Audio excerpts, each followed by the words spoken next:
m, the moment at midspan, and divide by at midspan, which means from right support up to this point is half of 12 feet or 6 feet.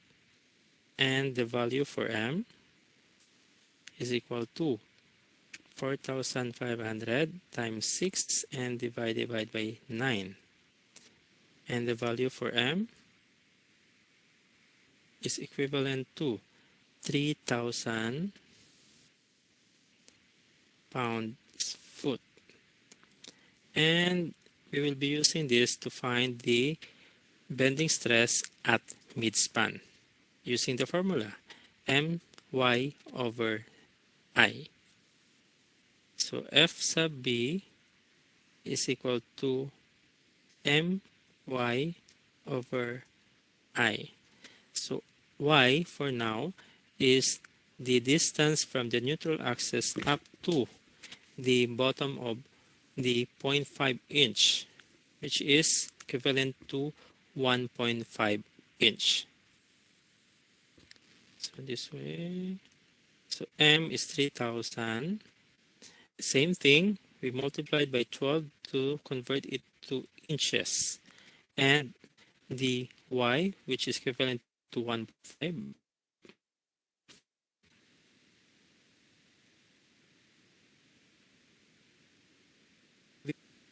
the value for I is m bd cubed over 12, or 2 times 4 cubed all over 12.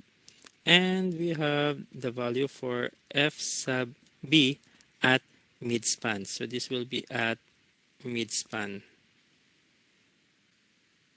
And the value, so 3,000 times 12 times 1.5, and we divide by 2 and divide by 4 cubed, and we multiplied by 12.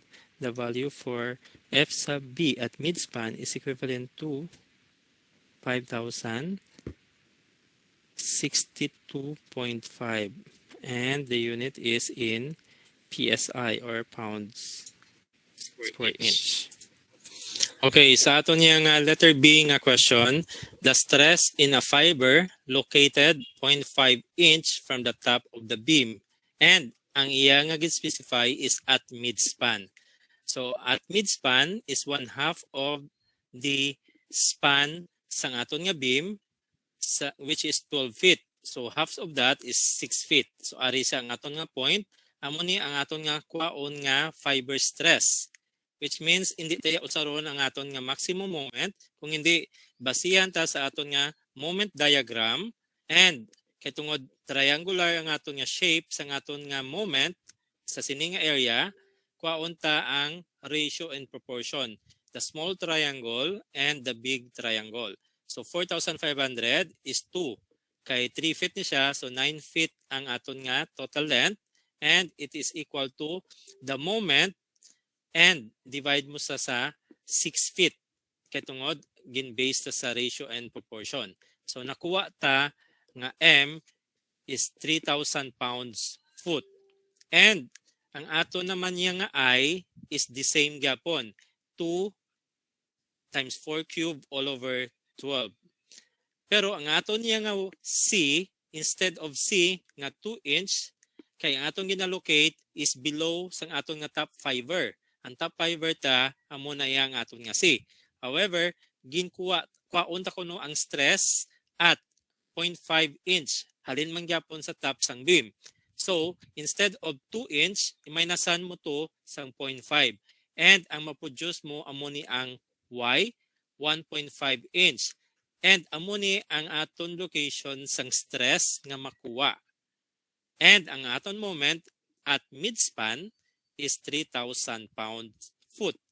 Gin-convert ta ang pounds-foot into pound-inch. Gin-multiply ta by 12. Kaya tungod 1 foot is equal to 12 inches. So 3,000 times 12, may mana ni sa pound inch, times ta sang y na 1.5 inch. And i-divide ta sa aton nga I, which is 10.67 inch exponent 4. Ang nakuha ta nga F sub B is 5,000 5,062.5 and PSI or pound per square inch. And ang aton nga F sub B, amo niya ang aton nga location is at midspan. Therefore, ang aton gali kuno nga value sang aton nga F sub B at midspan is 1/2 sang aton gidya nga maximum nga aton nga fiber stress or flexural stress, which is 10,125 pounds per square inch, which is safe ang aton nga beam. Kay tungod maski diin ka diri nga area malocate sa imong fiber, hindi siya maglapaw sa F sub B maximum. Kaya ang aton lang gid nga maximum nga fiber nga 10,125 malocate siya 3 feet away from point 1 or ara sa aton nga concentrated load. Tungod siya ang nag-act sa aton nga strength. Kahit kung wala niyan 2,000 pounds nga loading, hindi ka ni maapektuhan, which means uniform ni ang imong nga stresses. Okay? So, amo ni ang aton nga problem number 1. Any question kung paano ginsolve? Okay. So, wala. Next So, we have the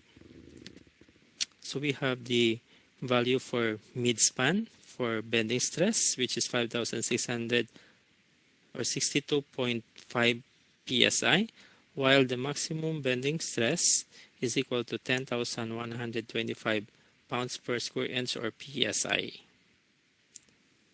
Example, determine the minimum height h of the beam shown if the flexural stress is not to exceed 20 megapascal. So we have the cross-sectional area or the beam size, which is 80 millimeter, and we need to find the height. And we have the beam, we have the uniform load of 2.5 kilonewton per meter and a concentrated load of 5 kilonewton meter. And we have a simply supported beam with R1 and R2. First, we need to find the value for the reaction R1 and R2. Summation of moment at 1 is equal to 0. So we have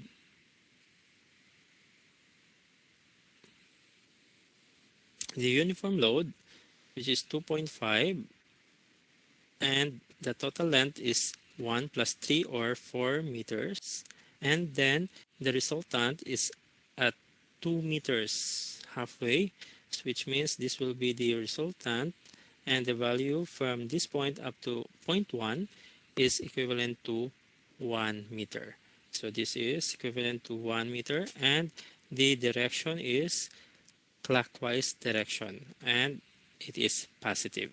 Next, we have a concentrated load of 5 kilonewton. So we have 5 kilonewton, and the distance from this point up to point 1 is also 1 meter. And the direction is clockwise direction, which is also positive. Next, we have the reaction at point 2 or R2. So we have R2, and the distance from point 2 to point 1 is equivalent to 3 meters. So we multiplied by 3, and the direction is counterclockwise to point 1. So this is negative sign, and equate that to 0. R2 is equivalent to 2.5 times 4 plus 5, and then we divide by 3, and the value for R2 is equivalent to 5 kilonewton. And then summation of forces along Y is equal to 0 to find the value for R1. So we have a uniform load, which is 2.5, and the total length is 4 meters, and the direction is downward, so negative sign, and a concentrated load of 5 kilonewton, and the direction is also downward, so negative 5. The reaction 1, which is upward, so R sub 1, and reaction R2, which is 5 kilonewton, and it is upward direction, so therefore it is plus 5, and equate that to 0. So therefore R sub 1 is negative 2 times 2.5 times 4 is negative 10, minus 5 is negative 15, plus 5 or negative 10. So R1 is equal to 10 kilonewton, and the direction is upward direction, same as R1, R2.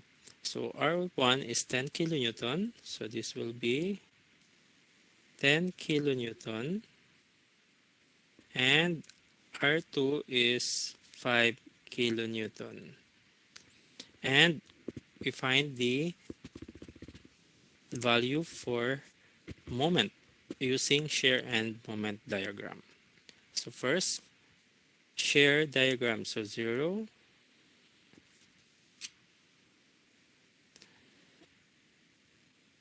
and this is for shear, and this is for moment. And first, at point, we have a uniform load of 2.5 up to 0.1. So 2.5 times 1 is equivalent to 2.5 kilonewton. So we have negative 2.5. So this will be negative 2.5. And horizontal, next is diagonal line. So from 0 up to negative 2.5, and it is diagonal. Next, from negative 2.5, we have reaction 1 of 10 kilonewton upward. So 10 minus 2.5, and this will be 7.5. And it is positive. So 7.5 kilonewton. And this will be kilonewton. And from 7.5, we have a uniform load up to the concentrated load, and 2.5 times the distance 1 meter, which is also 2.5. So 7.5 and downward minus 2.5, and the value is 5, and it is positive. So this will be 5 kilonewton. From this point, we have a concentrated load of 5 kilonewton downward. So 5 kilonewton minus 5 kilonewton, the value is 0. And by the way, we have the shape horizontal, and next one is diagonal. So 7.5 up to 5 kilonewton, and it is diagonal. Next, so we have the value for, at this point, we have 0. And from this point up to point 2, we have a uniform load of 2.5, and the distance is 2. So 2.5 times 2 is equivalent to 5. And 5 kilonewton meter, or 5 kilonewton, and the direction is downward. So this will be 5 and negative 5 kilonewton. Horizontal, the shape is diagonal. From 0 up to negative 5, and it is diagonal. And from point 2, we have negative 5 kilonewton, and the reaction 2 is also 5 kilonewton positive. So 5 minus 5, and the value is 0. So we have the shaded area,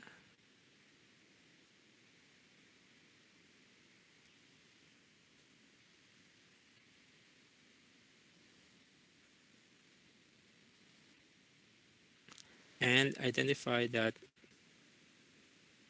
area 1 for the small triangle. So this will be area 1, the trapezoid, area 2, and the triangle, which is area 3. And we solve for area 1 up to area 3. So area 1 is a triangle which is 1/2 times base times height, or 1/2 of negative 2.5, and the distance is 1 meter.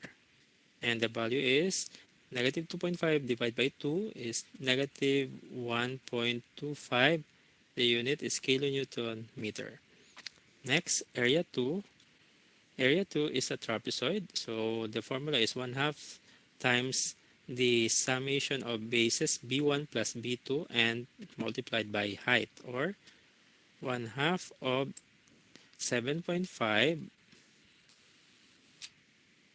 plus 5 and multiplied by the distance, which is also 1 meter.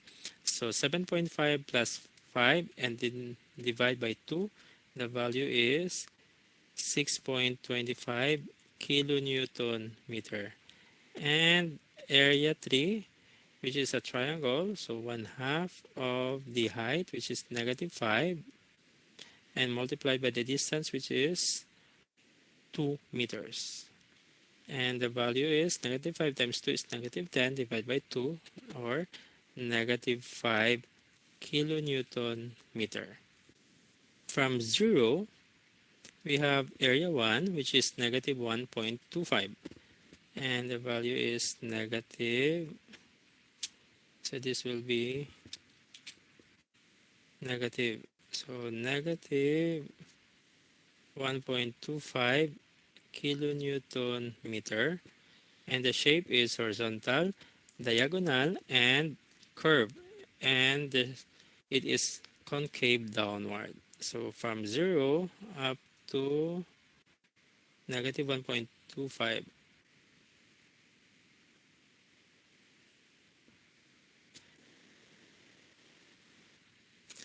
Next, from negative 1.25, we have area 2, which is 6.25 positive. So 6.25 minus 1.25, the value is 5, and it is positive.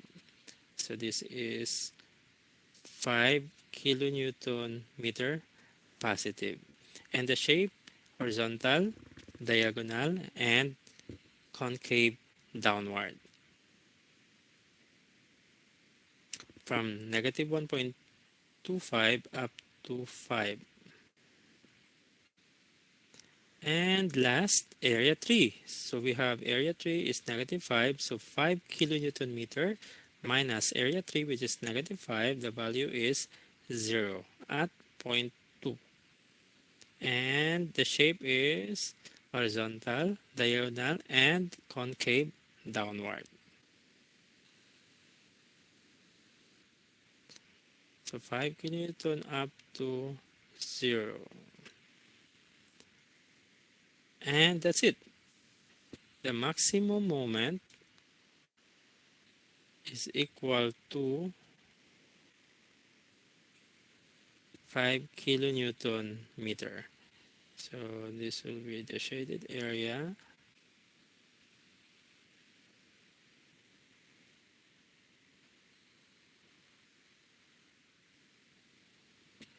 And the maximum moment is 5 kilonewton meter.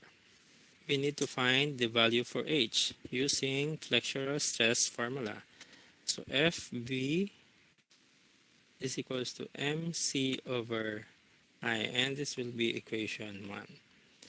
So we have the value for FB, which is 20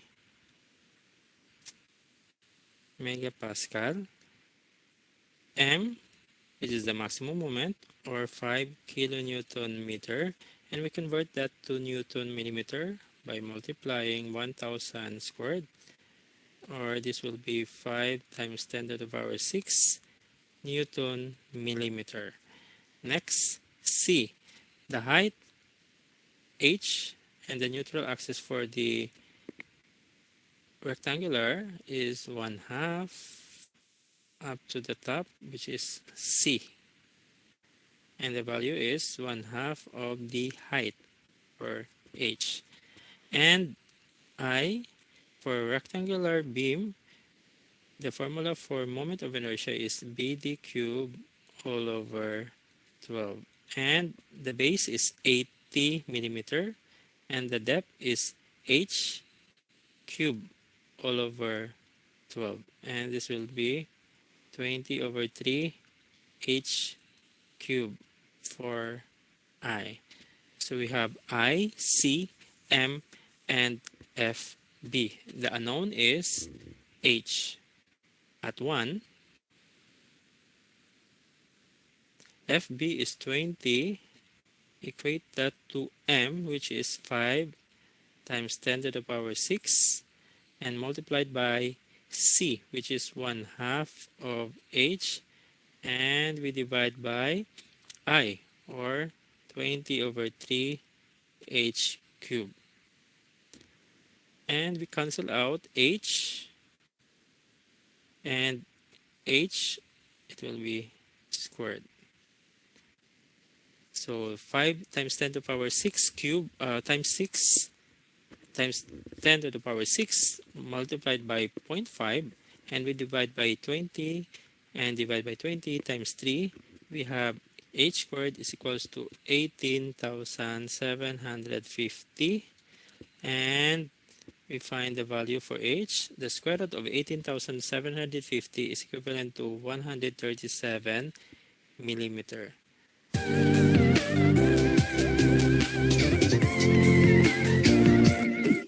150 is equivalent to 137 millimeter. Okay, so amo ni aton nga problem number 2. So wala na ko nagambal sang first part kay tungod amo magyapon shear and moment diagram. So sa ato niya may ta given nga beam and kwaon ta dayon ang aton nga maximum moment. Kay tungod given gyapon ang flexural stress. So ang aton maximum moment is 5 kilonewton meter. Using the formula F sub B, mc over I, aton F sub B is 20 megapascal and ang aton M is 5 kilonewton meter and gin-convert ta into newton millimeter. Nga millimeter. Kaya nga aton nga pangitaon is the height and ang aton nga base is 80 millimeter. So dapat ang imong H is in millimeter. So 5 kilonewton, i-convert na into newton. So 5 kilonewton times 1,000. 1,000 newton is 1 kilonewton. And ang meter, 1 meter is 1,000 millimeter. So duwa kam 1,000 i-multiply mo, mahimo na sa 5 times 10 to the power 6 or anom ka 0 or 1 million. And ang unit, it is in Newton millimeter. From kilonewton meter, nahimo siya Newton millimeter. Sorry. And ang aton C, amo to, from neutral axis or centroid, pakadto sa top sang fiber, which is H over 2. And ang aton Y, ang aton I is BD cube all over 12. Ang beta is 80 mm. Ang D, amo ni unknown, which is H and cube all over 12, or I is equal to 20 all over 3 H cube. Then, i-substitute mo sa aton equation 1 ang F sub B, M, C, kag I. So, 20 megapascal is equal to 5 times 10 to the power 6 times ang aton nga C, 1/2 of H, all over ang aton I, 20 over 3 H cube. So cancel out ang numerator nga H and ang isa ka denominator nga H. Ang mabilin, 5 times 10 to the power 6 times 1/2 all over 20 over 3 H squared. And it is equal to 20. And i-cross multiply, mabilin ang H squared and ang value is 18,750. And square root mo ang 18,750, ang makuha ta nga height is 137 millimeter. Kung i-check mo ang iyong mga value, 80 mm is more than 3 inches and ang aton height is almost more than 5 inches. So kung taon ta, the ratio and proportion man sa aton nga size ang aton nga timber or wood nga beam. So amo ni aton final answer for H, base gyapon sa aton nga flexural stress nga formula. Okay, so, and ang aton unit subong is using metric system. Any question?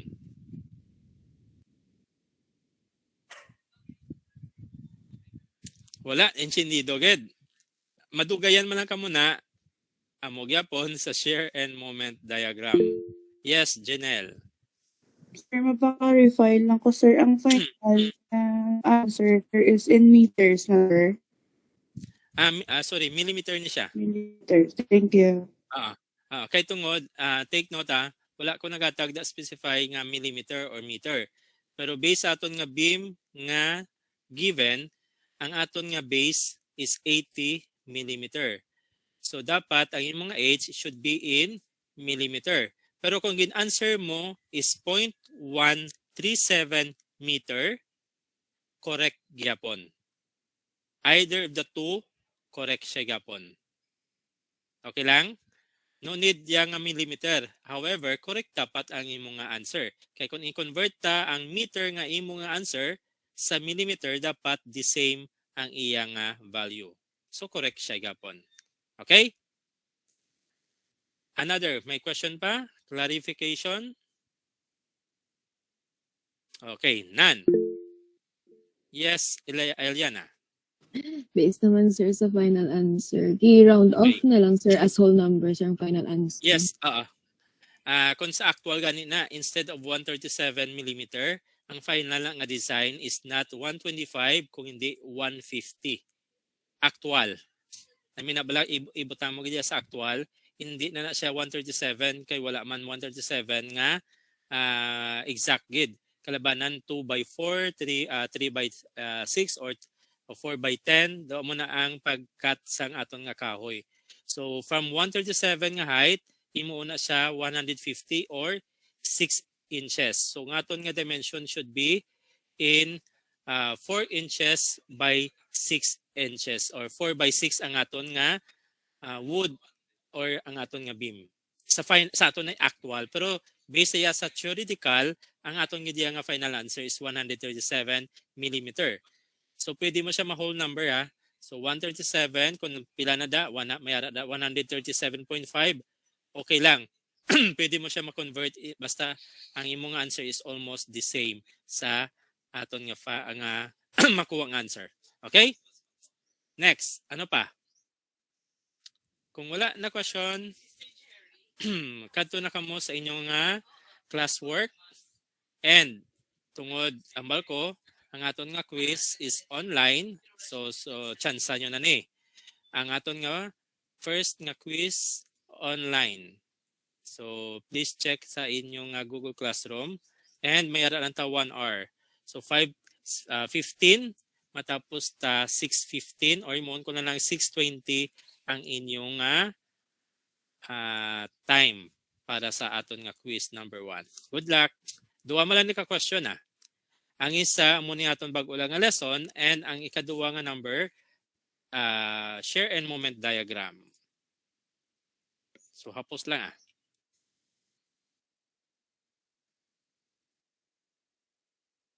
And turn on sa inyong webcam. Salamat.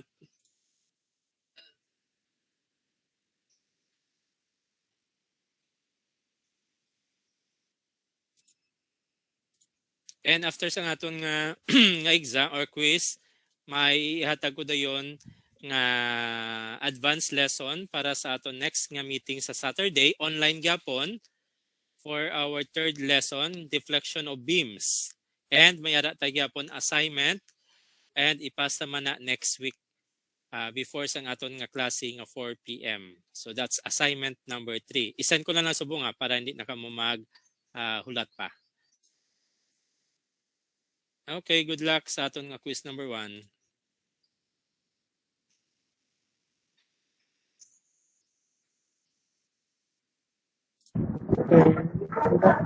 Yes. Yes, good afternoon.